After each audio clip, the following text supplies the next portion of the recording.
Selamat pagi, perkenalkan nama saya Yuspina Inusampe. Saya dari Pendidikan Matematika angkatan 2017. Di sini saya akan membahas mengenai materi metode second. Langsung saja, kita masuk ke pengertian metode second. Metode second ini merupakan perbaikan dari metode regula Falsi dan Newton Raphson, di mana kemiringan dua titik ini dinyatakan secara diskrit dengan mengambil bentuk garis lurus yang melalui satu titik. Lanjut, metode second dasar di sini saya sudah siapkan grafik dan rumus yang diperoleh dari turunan dari Newton, di mana diperoleh dari xi plus 1 sama dengan xi dikurang fxi dikali xi dikurang xi min 1 dibagi dengan fxi dikurang fxi min 1. Lanjut, kita ke prosedur metode second. Ambil dua titik awal, misal x0 dan x1. Ingat bahwa pengambilan titik awal ini tidak disyaratkan, alias pengambilannya itu secara sembarang. x0-nya ini bisa kita tentukan. Kemudian setelah itu kita hitung x2 menggunakan rumus yang saya jelaskan tadi sebelumnya. Lalu kita ambil lagi x1 dan x2-nya sebagai titik awal untuk menghitung x3. Dan begitu seterusnya sampai iterasi yang diinginkan atau sampai mencapai error yang cukup kecil dari nilai epsilon yang sudah kita tentukan. Lanjut, algoritma metode second. Metode second yang pertama adalah didefinisikan dulu fungsi fx, kemudian definisikan toleransi errornya dan iterasi maksimum. Yang ketiga, masukkan dua nilai pendekatan awal yang diantaranya terdapat akar, yaitu x0 dan x1. Sebaiknya kita gunakan metode tabel atau grafis untuk menjamin titik pendekatannya itu secara akurat. Lanjut, hitung fx0 dan fx1-nya sebagai nilai y0 dan y1. Yang terakhir, untuk iterasi yang pertama sampai dengan iterasi n atau nilai mutlak dari fxi lebih besar dari epsilon, hitung yi ditambah 1 sama dengan fxi plus 1. Akar persamaannya adalah nilai x yang terakhir. Lanjut, di sini saya sudah sediakan bagan dari algoritma metode second. Untuk lebih jelasnya, langsung saja kita ke contoh soal.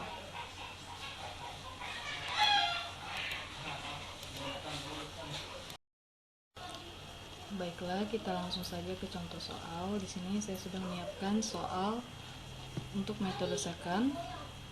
Kita langsung masuk, kita substitusi nilai n-nya, maka diperoleh xn-nya adalah x0.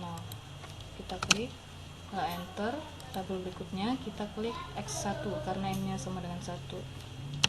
Maka kita klik x1, enter.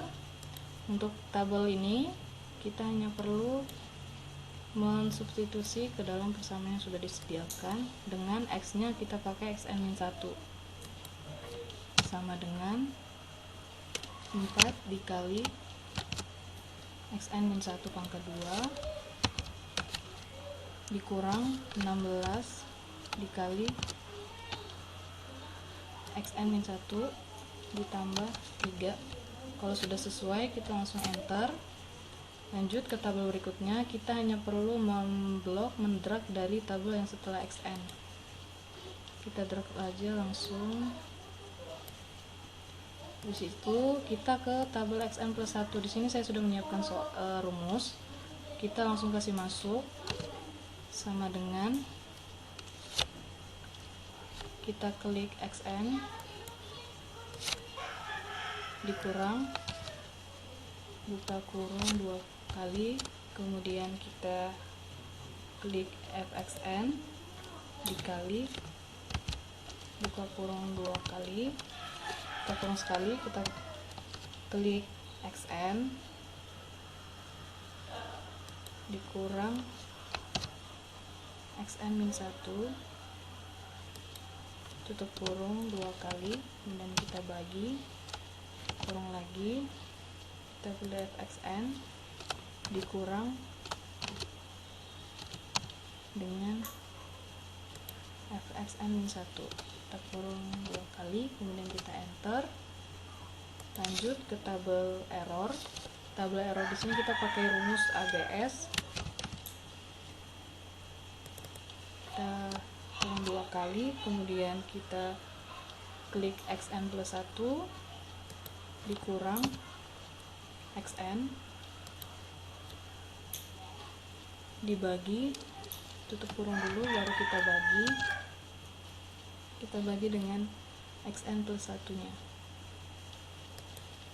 Yang kita tutup kurung lagi, yang kita enter, lanjut ke tabel kesimpulan. Tabel kesimpulan sini juga pakai rumus, yaitu rumus if. Kita klik 2 kali, kemudian kita klik tombol error, kurang dari sama dengan, kita klik epsilon, kemudian kita klik F4, selesai, titik 2, kedua lagi, lanjut, tutup kurung, kita enter.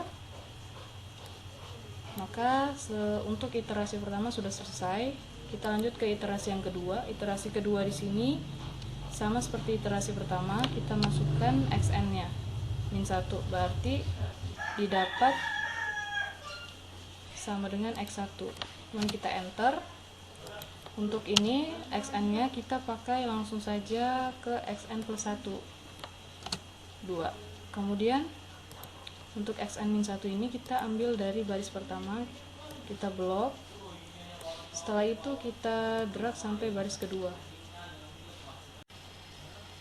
Lanjut untuk baris kedua sampai baris ke-9, kita tidak perlu lagi menghitung, kita langsung saja memblok dari baris kedua sampai baris kesimpulan sana, kemudian kita drag dari baris 2 sampai baris ke-9. Setelah itu nanti kita akan peroleh hasilnya.